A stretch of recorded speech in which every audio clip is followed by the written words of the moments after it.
Welcome back, everyone, to the Padres Mission Podcast. I'm Randy Holt, along with Steve Drumwright. Steve, how are you doing tonight? Doing good, Randy. How are you?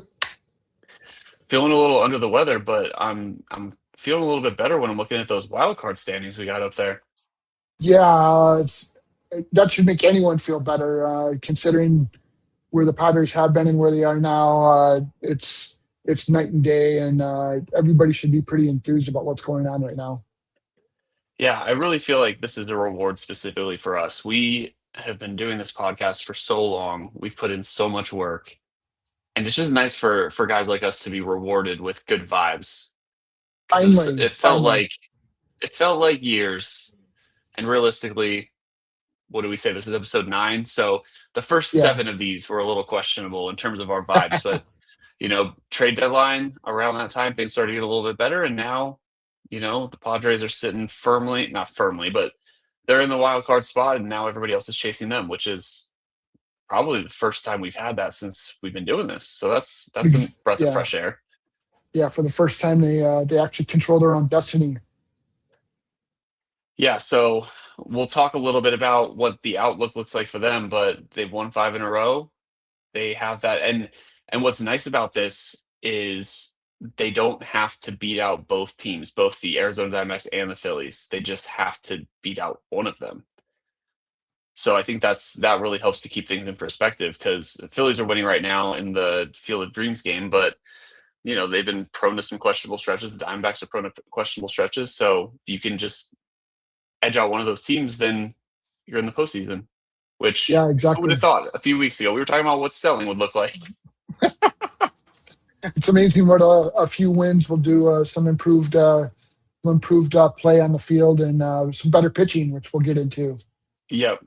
Yeah, we'll recap the week as we always do, and then we will talk a little bit about kind of how things have looked in the rotation specifically since the deadline, and then we'll wrap things up from there. But obviously, we're talking about the Padres as a wild card contender for real for a change, and let's talk a little bit about how we got there. So, lost on last Friday against Houston in Robbie Yeah, Ray's debut. Um, yes, that was not a good debut for him. No, not You quite know, as it's bad as Casey Mize. Obviously, we missed last week and we didn't get to talk about Casey Mize's debut, but we probably never need to talk about Casey Mize's debut. But yeah. Robbie I Ray mean, struggled as well. Go ahead. yeah, no, Ray just didn't have it. I chalk up both of their first starts to just like all the chaos and getting adjusted to a new team. That happened to a lot of the starters that were traded at the deadline. Yeah. Nobody had a really spectacular debut. And yeah, Ray's debut was better than Casey Mize's, which it was tough not to be.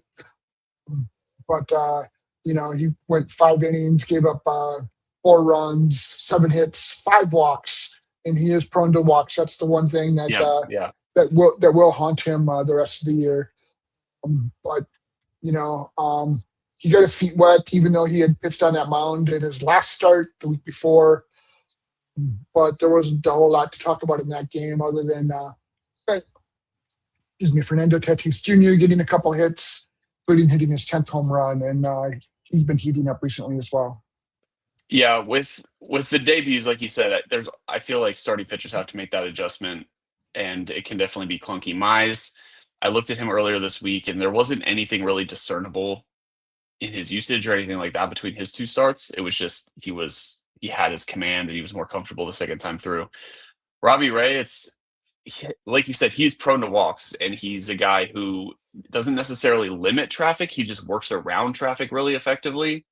So, I mean, he's got a 5 inning start where he gives up 4 runs as he did. That those types of things could happen, but the rest of the weekend went a lot better. And then we're going to talk about an entirely different series on Monday. But let's talk about the rest of the Astro series first. So, a couple of wins.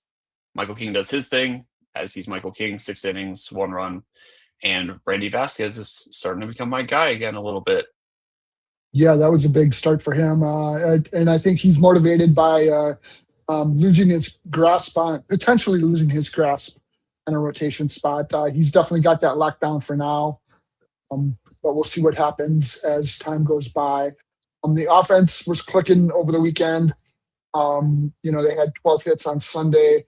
That the offense has had the best batting average in Major League Baseball since the All-Star break, best on base percentage. That part is definitely leading the way, and the pitching has up to that in some sorts now. And so now the two sides of the ball that we said weren't meshing are now suddenly meshing.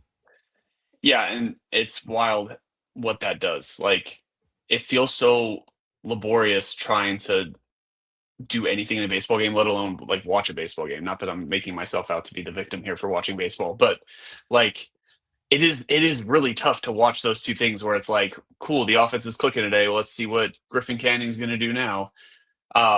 Griffin Canning is not even a part of this conversation. I just felt the need to do that. But I think I said the other day when they were up 10 on Milwaukee, I'm like, well, Griffin Canning's in, anything could happen.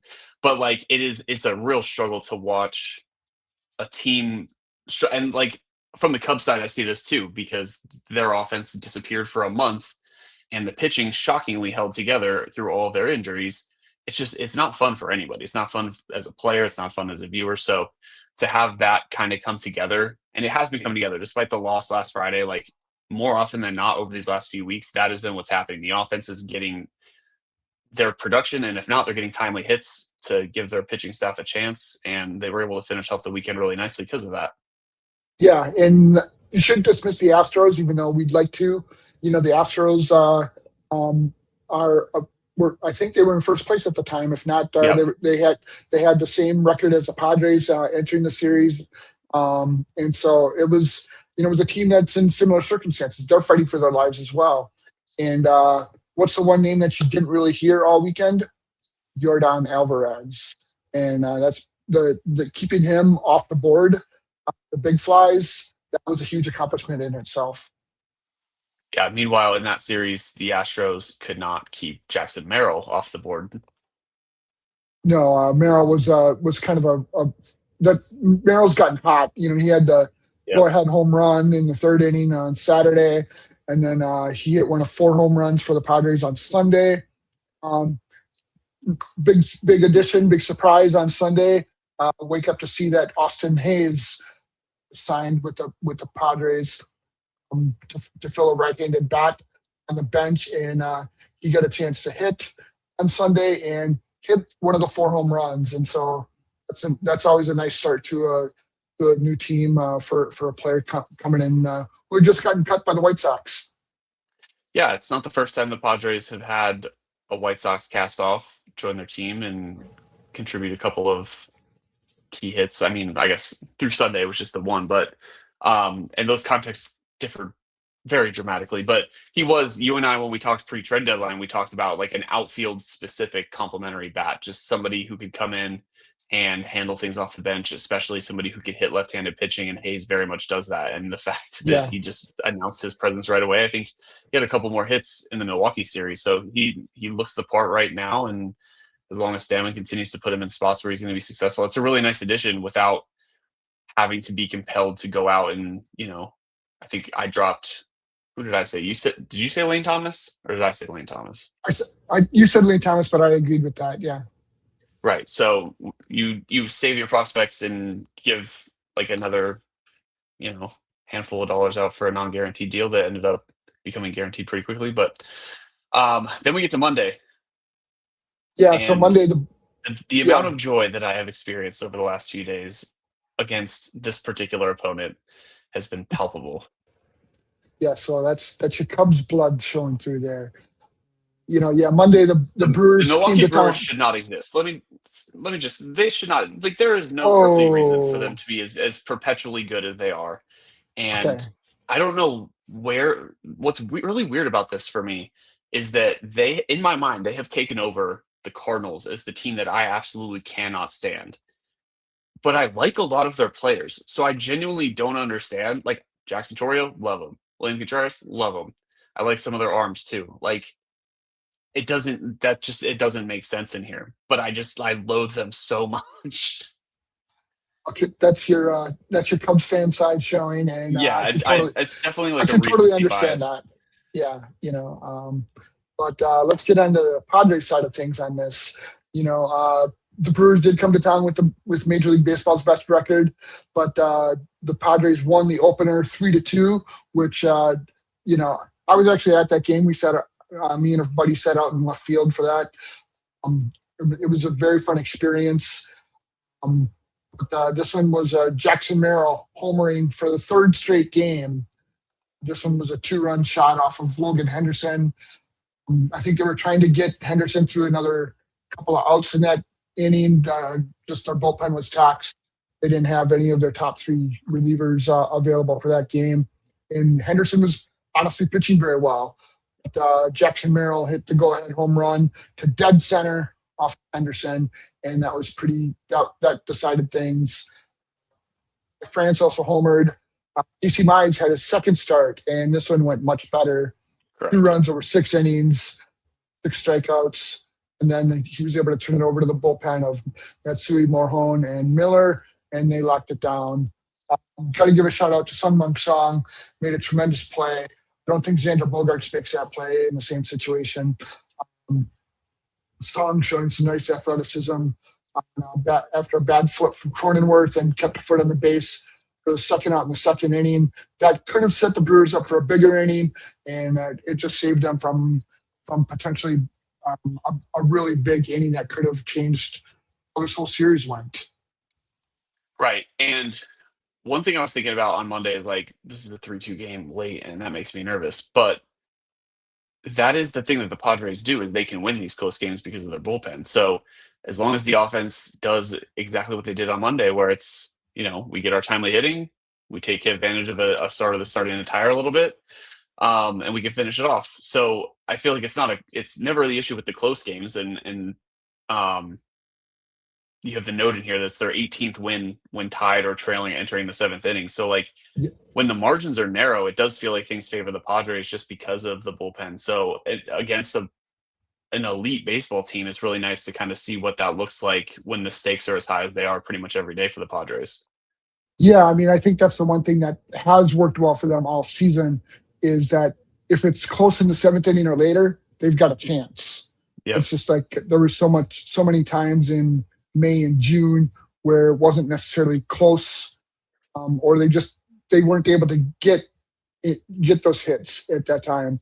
That stat is pretty much built out on a lot of April and then July and now August, and they did have some in those bad stretches in May and June, but they have that confidence where they can come back at any time. Yeah, they never really feel like a team that's going to get blown out. Like the game never gets away from them. It's just whether the offense has the chops to kind of do its part. And obviously that's been happening a lot more. Fortunately on Tuesday, they did not need any kind of comeback. Yeah, Mason Miller and those guys, they could take the day off because it was the Luis Rengifo game. The Padres won this one 11-2. And Luis Rengifo, who was cut by the Brewers for lack of production, had his revenge game, hit a grand slam in the second inning as the Padres went up 5-0. He's hit 3 home runs now for the Padres. He hit 0, and I believe it was 57 games for the Brewers. And he was hitting just over 200. And as we know, he's slashing over 300 for the Brewers now, or for the Padres now. He's found a new life here, and it's really nice to see him come back. Yeah, 100%. Luis Campusano also had a big game in that one. 3 hits, a home run, 3 RBIs. Fernando Tatis Jr., a little bit of a Padres history there. He moved into second place in the career home run list, snapping his tie with Nate Tolbert with his 164th home run. So now the number 1 and number 2 players on the Padres home run list are Manny Machado at 217 and Fernando Tatis Jr. at 164. And then quick aside, there's no way that Tatis doesn't pass Machado, right? No, there's they'll both continue going, but then Machado is going to retire and Tatis will still have years. Yeah, as long as Tatis is on the roster, he's got they're both under contract through 2033. At some point in the next few years, Machado will start to decline a little bit. And if Tatis gets back to his 25-30 home run production next year, he'll he'll catch up to Manny sooner or later. Yeah. I realized I said the word retire. I meant decline. Yeah, Um, but also a notable thing from that game, obviously, like the offense being the big thing, is the fact that Walker Bueller went 6 innings and only gave up a run. yeah. I mean, that was as good as he's looked in quite some time. You know, he's had some gutty outings. This one wasn't a gutty outing, and you know, obviously getting staked to a 5-0 lead will allow you some of that freedom. But I think the entire pitching staff, and we'll get into this in a little bit here too, is just playing with a little bit more confidence right now. Yeah, absolutely. And I want to talk about Luis Campusano a little bit more in a second, but Wednesday involved a lot of Luis Campusano. So we'll talk about him here in a moment. But another one of those games where as long as they're around, they can actually just steal games. Yeah, this could have been perhaps their best win of the season so far.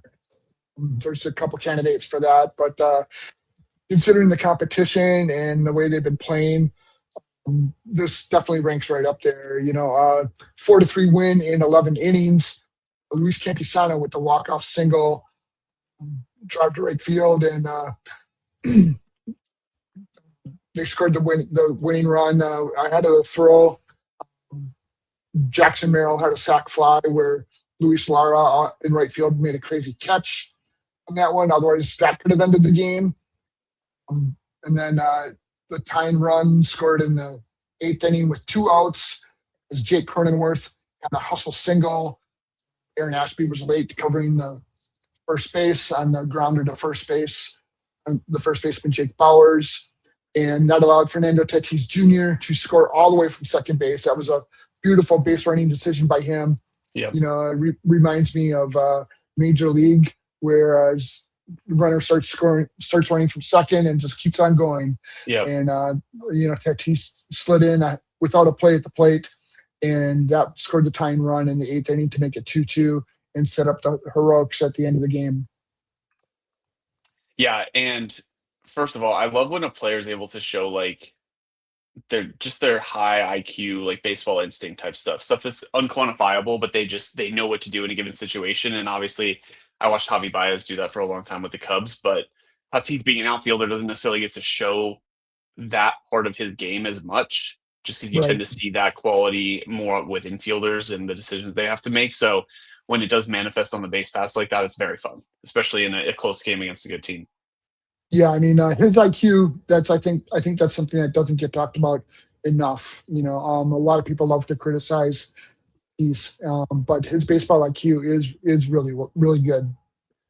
Yeah, I'm going to talk about him more at the end of the show. But as far as Campisano goes, he has been so good. And obviously, he was out for a little bit. He doesn't even have 150 plate appearances yet this year. But as your number two catcher, and he's been much better defensively, which is important because in 2024 he was an abomination behind the plate. Um, but like when you combine that with what he's able to provide offensively, like he's hitting over 300, he's reaching base at a clip over 400. He's got some power there that he flashes. Like that is such an underrated asset that I think Yeah, is now being realized because he was not healthy for so long.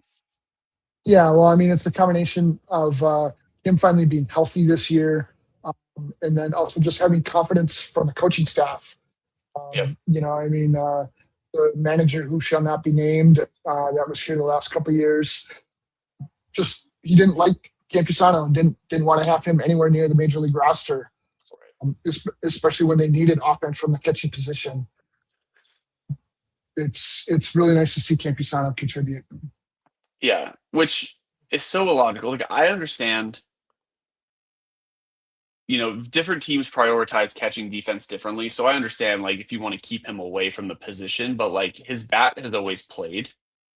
Yeah, He's never had an extended enough major league sample to be able to prove that. And now he's actually getting it. And even if he doesn't stay behind the plate long term, like there's a major league hitter here. And it's been really, really fun to watch. And to yeah, get no that doubt. moment is also really cool.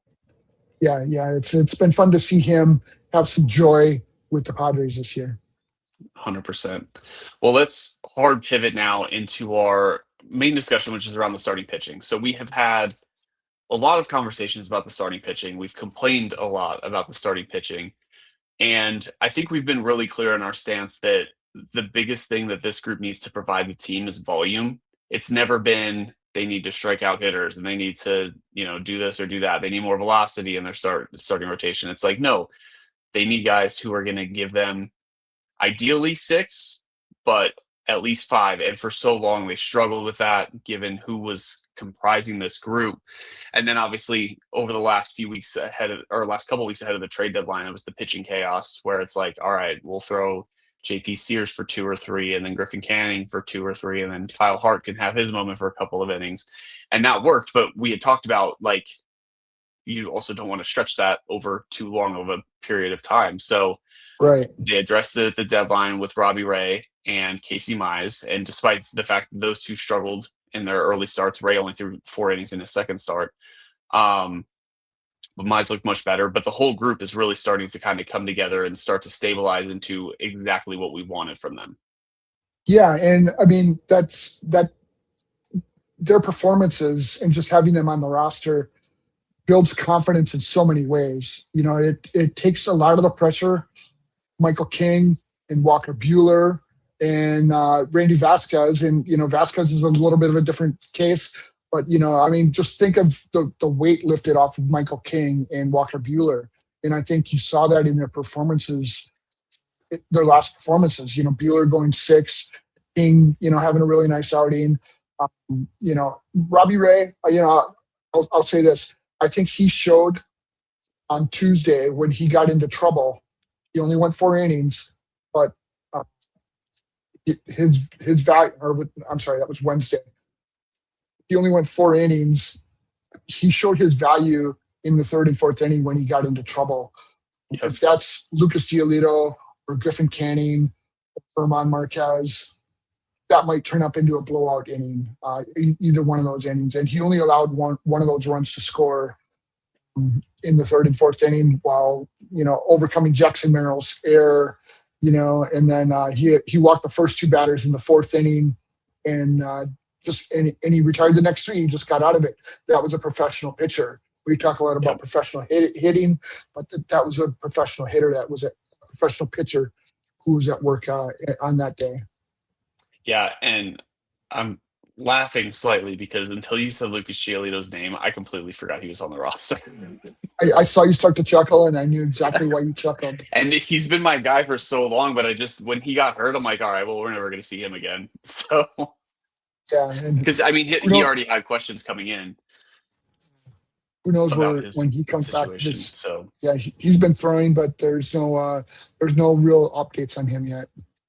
Right. Well, the good news is the Padres are kind of in a position where they don't need to scream for his return. And let's kind of run through each of, not necessarily break down each pitcher. We know what each pitcher is at this point, but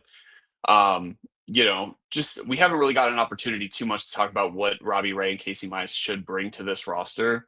But I think I already mentioned it, and then you just talked about it, the fact that Robbie Ray has that ability to work his way out of trouble. He's not going to necessarily have clean inning after clean inning, but he's going to be somebody who that's not going to necessarily catch up with him. He's able to mitigate hard contact and get the ball on the ground. That was a silly thing of me to say. He doesn't get the ball on the ground. He mitigates hard contact. Casey Mize gets the ball on the ground. But he oh my God, Mize doesn't do it either. My sick brain is just taking my life over. I wrote about somebody the other day who has a high ground ball rate, and now I'm just losing my mind. Neither of them get the ball on the ground. Mize has the ability to generate some strikeouts and give you decent volume. Right. Robbie Ray has the ability to just avoid that hard contact and work deep into games by managing base runners and managing the game rather than thriving in any flashy area. Yeah, I think Robbie Ray is the guy who you aren't going to see turn in 7 innings, 10 strikeouts. He may allow only a couple hits. He's not going to put up those big strikeout numbers. He will control the game though. If he can limit the walks, like I said, he had 5 the other day. But if he can limit those walks, he's going to turn in a very professional, 6-7 innings and give you a chance to win every game. Casey Mize, on the other hand, he's the guy that can generate those double-digit strikeout games. Right. Yep. He can be a guy who could wow you down the stretch and or in the postseason. Ray will get you through those games. Mize will be the one who you will just be like, oh my gosh, I can't believe what he just did. And again, I think those types of performances will grow as the weeks grow. As their time with the Padres continues. Absolutely. So definitely looking forward to more of them. The next one is perhaps the most unknown, and that's Randy Vasquez, who has looked really exceptional. He's thrown 11 innings in his last 2 starts, so it's not like he's been completely overpowering, but like compared to where he was he started well and then faded very quickly, and then he was gone after his injury, and then he was throwing in relief, and now he's starting again and looking really, really good doing it. Yeah. And again, they've had confidence in Randy Vasquez. He just lost something, that made him not be as reliable as he was to begin the season. I mean, his first couple starts to begin the season, you would have thought we might be talking about him in Cy Young conversation right now. Yeah, he was that good. But now these last two starts, he's had some fire in his belly, and I think that's because they went out and they got 2 guys who, on paper, are better than him, but he knows that he can put those types of games together as well. And it's going to be really interesting to see how he performs over these next couple of weeks, because there is more help on the way, and we'll get to that. But Randy Vasquez is showing that he deserves to be in the rotation every day. Yeah, and it's really fun over these last couple starts to see kind of the evolved form of Randy Vasquez, because early last season it was like he walked how many batters and he struck out none of them. So like he was walking such a tightrope throughout the entire year, and this year it didn't feel like that at the beginning of the year. And then obviously like there were the struggles that he went through both in performance and in health. And in his last 2 starts over those 11 innings, he's struck out 2 hitters, but he's also only walked 1. So like that's kind of what we're talking about, what we want. Like, I don't need him to strike out 10. I need him to not allow traffic, and I need him to work deep into games. And he didn't do that so much against the Brewers, but I think you're a little less patient against the Brewers, or sorry, against the Astros. You're a little less patient at this point in the season, as we saw with Ray the other day too. But that's what I'll take a 1 strikeout start if it means he didn't walk anybody. And he gives you 5 or 6 innings. Right.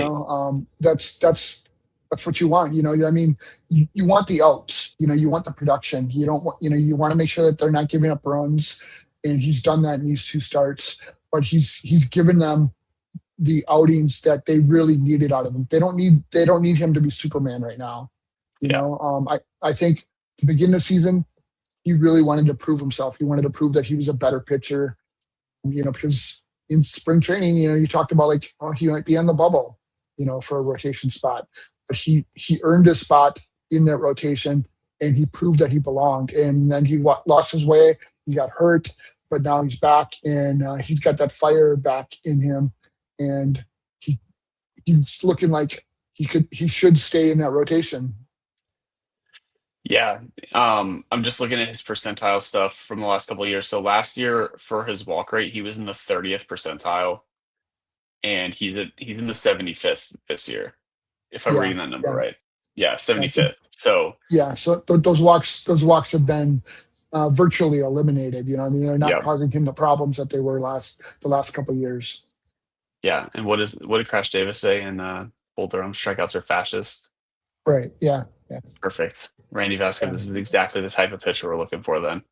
Then we pivot directly into what could be his direct competition upon a potential Joe Musgrove return, and that's Walker Buehler, who we have talked about quite a lot on this pod, but also not a lot, because we kind of just chalk it up to, he did a Walker Buehler thing where he threw 5 innings and he was fine, and it was just varying levels of like, cool, thanks for your effort. But and outside of that really brutal stretch where he gave up like 20 runs over 3 starts, he's just been that. Yeah, and I think he benefited a lot from the confidence in having those other guys around, because as we talked about, he was their best pitcher for a good stretch of time there. But Yeah. it wasn't the ace type outings. You know, he was going 5 1/3. You know, and he wasn't going 6. He wasn't going 7. He was getting by and putting the Padres in position to win. But now, on Monday and Tuesday, he and Mize put together the first back-to-back 6 inning outings in a win that they've had since April 25th and 26th when they were in Mexico City. And that was Herman Marquez and Michael King doing it back then. It was a quality start for Buehler on Tuesday, and that made 4 of the last 8 starts by Padres pitchers to be quality outings. And that's a far cry from where they had been. And we talk about Robbie Ray being a professional. Bueller's that same type of guy.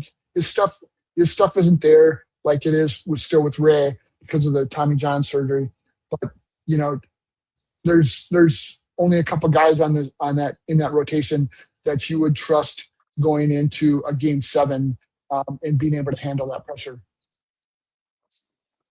Yeah, and look, he does a lot of the same things we're talking about. Like, he mitigates hard contact. He doesn't really strike guys out anymore. He's got a couple starts where he's run up the strikeouts a little bit, but Yep. he gets the ball on the ground as well as largely any Padres starter right now. Not that they super need that in their stadium, but when they're traveling, it's definitely helpful. So yeah, it's and we'll talk about Joe Musgrove here in a sec, but the dynamic between Buehler and Vasquez is going to be interesting to watch because, like, I guess Vasquez has thrown in relief this year. So are you more inclined upon Joe Musgrove's return to keep Buehler in the rotation than Vasquez just because he has swung around a little bit? Or is Vasquez going to continue just being like these last couple starts have been a little bit better than Buehler, in my opinion, just because of the fact that it's been 6 innings, it's been 5 innings, and Buehler doesn't always work through 5 complete innings because his pitch count gets run up. So that I don't know that we need to answer that question. I just think it's going to be kind of fascinating to watch as Joe Musgrove does inch closer to his return. Yeah, I mean, they could decide to do some sort of a piggyback as well, too. They could. Yeah, I had that thought. They could put Buehler and Vasquez together on a day, and then all of a sudden you give the bullpen a day off, basically. If one gives you 5 and the other gives you 4, that doesn't require that doesn't require Adrian Morejon or Mason Miller, unless it's a 1-run game, then you might want to bring in Miller. But, that could be an option.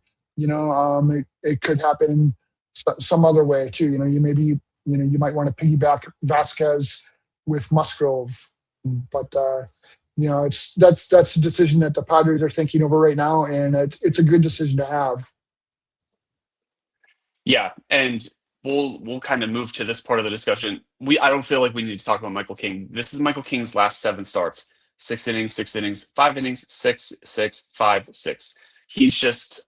There's been a clunker or 2 in there, really just 1, but he just does his thing, and you'd like maybe a little more volume from him more regularly because he has been prone to those a little bit shorter stretches. But like, it's felt like over the last few weeks he's just kind of done that.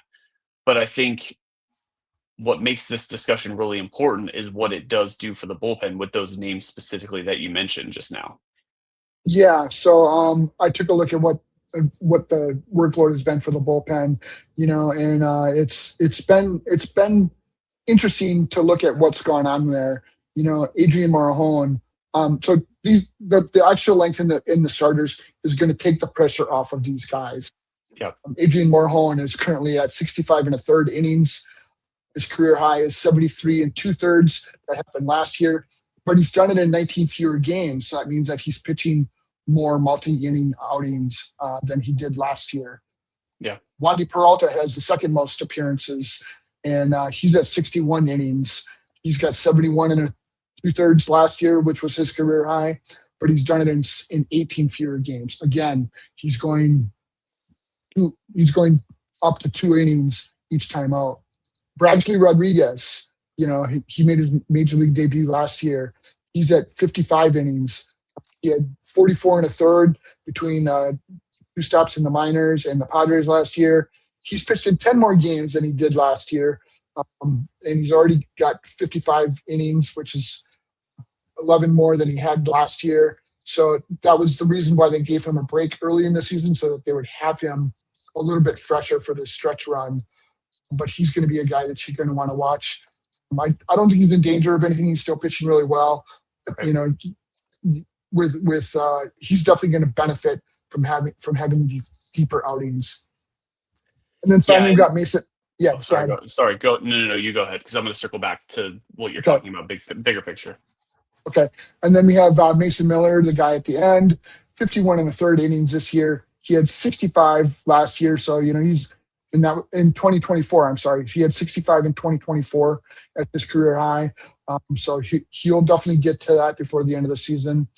But he's just 11 fewer games than his career high, which is last year. And there might not be the impetus to have him go 4 outs, 5 outs. Right. If the starters are going deeper and you don't have to pitch Morejon in the 7th inning, you can have Morejon just stick there in the 8th, as you have Peralta and Rodriguez handle the 7th inning. Right. And that is the most important element of this discussion. So just to kind of circle back and look at how this all fits together. So in August, we're about halfway through the month at this point. The Padres starters are a little over 4 in their ERA, 4.21, which is 18. So middle of the pack in terms of their run prevention. They are mitigating hard contact really effectively. They're 7th in their hard hit rate, but I think the most important number is the fact that they are 11th in innings so far this month from their starting pitchers specifically. So the volume of the bullpen has been astronomical all year, but now you're in a situation where you're not necessarily sitting at the bottom in what your starters are giving you. And I think that is going to be an extremely important component down the stretch. I almost don't feel like I could overstate how valuable that will be. Yeah, I mean, the Padres bullpen has put up the 3rd most innings in Major League Baseball this year. And so if you're going to, usually the bullpens this time of year are the ones that you tend to ride a little bit harder, as the games get more important. And they still have that ability to do that. But if you got a Robbie Ray, a Michael King, a Casey Mize going out there 3 out of the 5 days, you're expecting 6 innings out of those guys. And that's an extra inning or 2 that you don't have to rely on the bullpen for, and if Vasquez can give you 5 or 6, Buehler give you 5, maybe hopefully 6, then all of a sudden things start to line up a little bit better and you don't wear down those key arms in the bullpen. Yeah, and they're still looking at the entire season in a cumulative fashion. They're still 28th in the league in their starting pitching innings. So the fact that they are 11th over these last couple of weeks, like that is very encouraging. And then the possibility of getting Joe Musgrove back, he's not going to go out and throw 6 or 7 innings because that would be silly given how long this recovery's taken in the first place. But you just mentioned the concept of like some kind of Buehler and Vasquez piggyback. They could also use one of those guys to piggyback Musgrove. And that also extends one of those starts. And that helps too. So it feels like things are in a really nice place, not only to set them up nicely early in games from just a competitive standpoint, but then to keep the bullpen as fresh as possible as we get into these games, as they only rise in their like tension and how much they matter. Yeah. I mean, Musgrove coming back, that's going to be big. He's going to pitch Friday night in his 3rd rehab outing. He's going to pitch for AAA El Paso. He's felt really good. He's come out of both of his starts feeling really good, saying a lot of good things about just how his arm has bounced back. And, so this could be his last outing. They might want him to make one more after that, just to continue to build up the pitch count.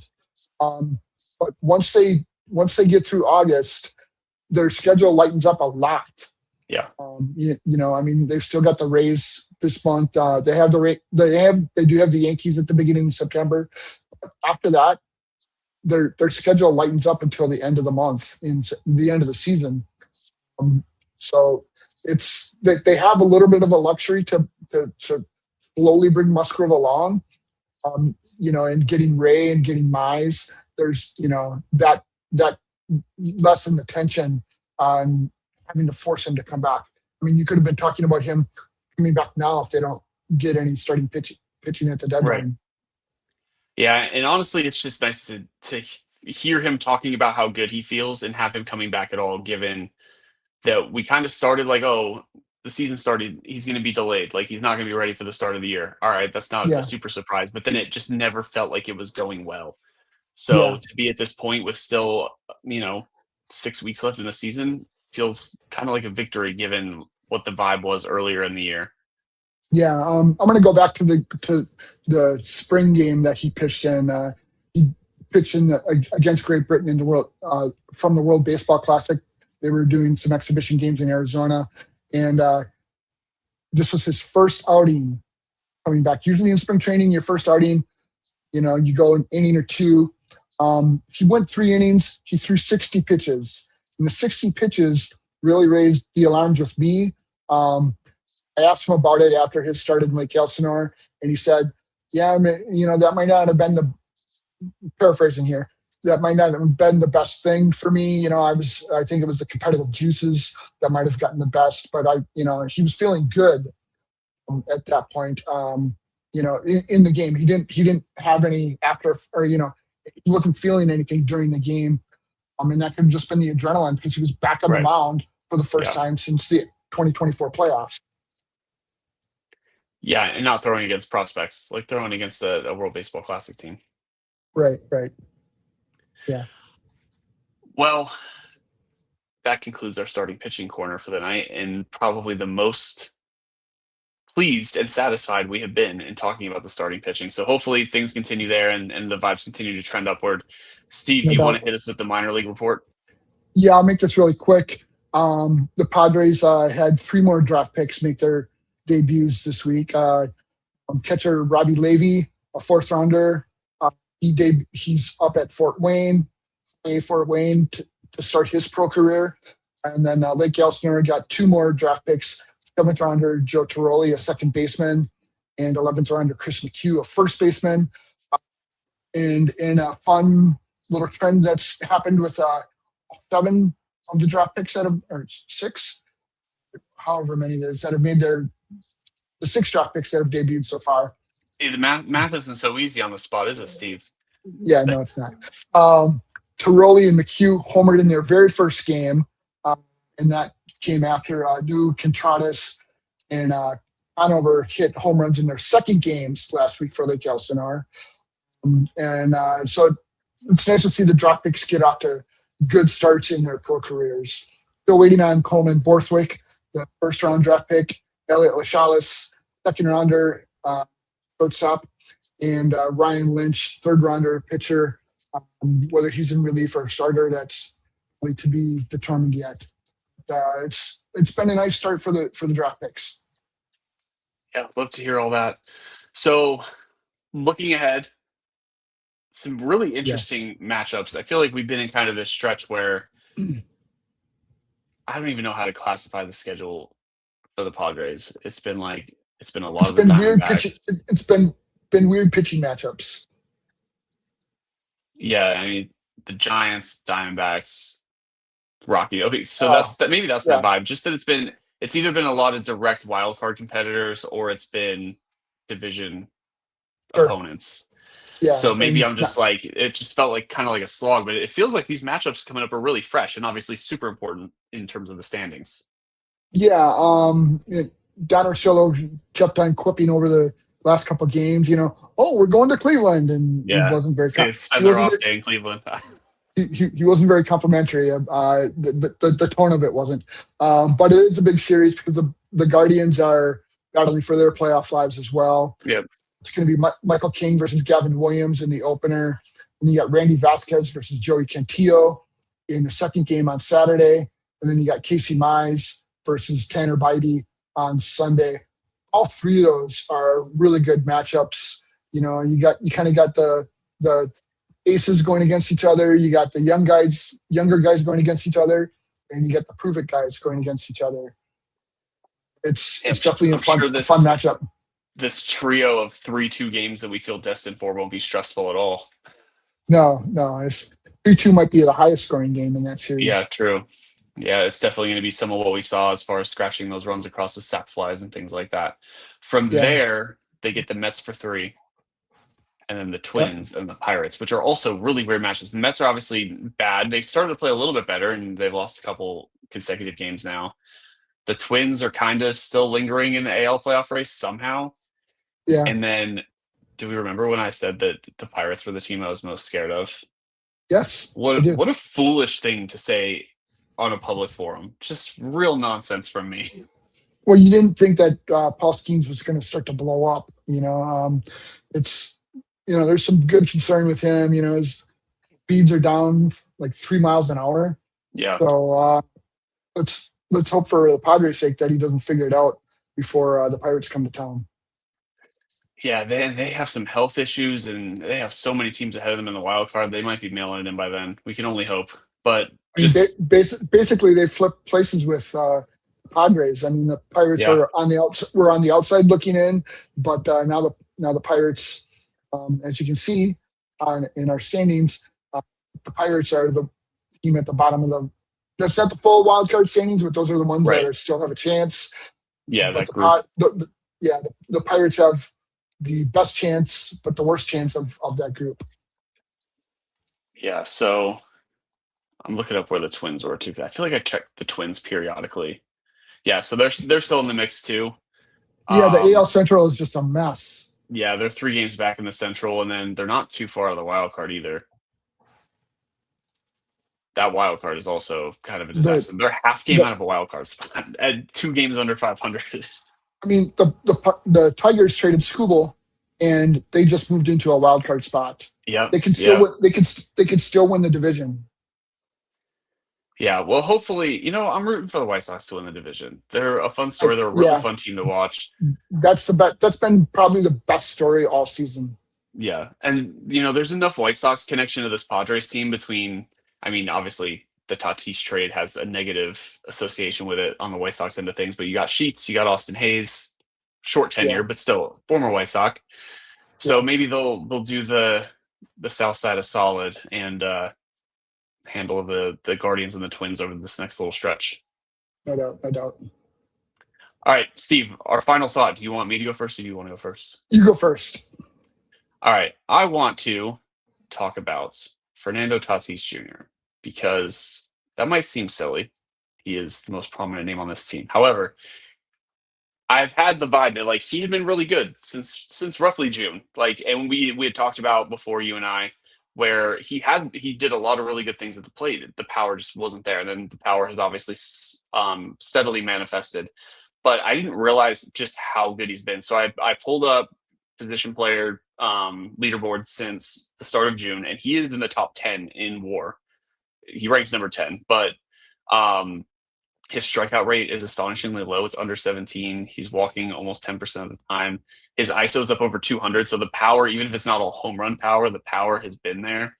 And then, I mean, you factor in the defensive side of things, he has legitimately been a top 10 player in baseball again. And I think that people maybe have started to pay a little less attention to him over the last couple of years, just because, you had the suspension and the injury and all the things that Hmm. happened. And then he wasn't performing at his high level, but he's really starting to get back to that type of form. And he's had good years the last couple of years, but it feels like every night on the stat sheet, you see multiple hits from him. There's a double mixed in. He's hitting home runs with more regularity. And I really enjoy when good baseball players are performing at a high level. And as an aside, this isn't a Cubs podcast, but dear listeners, look at the leaderboard on Fangraphs since the start of June and look at the top name. It's Pete Crow Armstrong. And just look at those numbers. I'm not going to read the numbers because, again, this is a Padres podcast, but those numbers are otherworldly. It's out of control. Steve, what do you got? So just to reemphasize, I did predict that Tatis was going to hit 20 home runs. He's at 12 now. I still feel confident that he will get another 8 before the end of the regular season. Yeah, it does feel like the pace is kind of starting to pick up for that. Yeah, yeah. Um, Finally, on Monday, we could have new owners for the Padres. Jose E. Feliciano and Kwanzaa Jones are expected to be voted on by the other 29 owners. There's a vote scheduled Monday via teleconference. It will take 22 owners to approve them. Usually those things are rubber stamped, where Major League Baseball likes to make sure that all their owners are in a row. So it should be a 29-0 vote. Maybe there's one holdout. I think there was one with Steve Cohen. But the $3.9 billion purchase, a record for a Major League Baseball team, will become official next week on Monday. And that's a long time coming. It feels like the reports got out a little bit earlier than should have. The process does take a long time. And everybody had predicted a year ago in November, when this news first came out that they were going to sell, it will probably be after the All-Star break that they get approved, or after the trade deadline that they get approved. And this is exactly what's happening. Yeah, I went out for a second there, but hopefully, I guess the big thing I would like to say about ownership is that hopefully they have some money left over, because Padres are in a good spot now, but we're going to have to do the same song and dance over the offseason and make sure they have enough pitching. And Yeah. pitching is not cheap. So hopefully No, that all looks good, but I guess we'll see. Maybe they'll have some Dodgers level financing. We'll see. They've certainly sunk enough into the purchase price. Now you want to make sure that investment keeps working like it has been. They're getting $3 million per year at Petco Park. I think it's the last 4 years now. So the interest is definitely strong, and they've got the team that's very likable, and it's winning. Yep. And as long as it's doing that, it's doing what it's supposed to, especially in a market that, has so few teams at this point. Like, they're going to fans are going to wrap themselves around the organization. So no reason to think that that's going to dip anytime soon. But that is where we will leave you guys for the week. Steve, thanks for doing this as always. Randy, thank you. Hope you feel better, and stop screaming at your kids. Yeah. Well, just yelling and berating my students every day. No, I'm passively like, please stop whatever you're doing. I won't go into a rant there. All right, we're done. We're good. We'll talk next week, Steve, hopefully about the Padres and their continued wonderful vibes and continued just beating every opponent that they play. Until next week, that though, would be great. have a good one, everybody. Take care. Take care.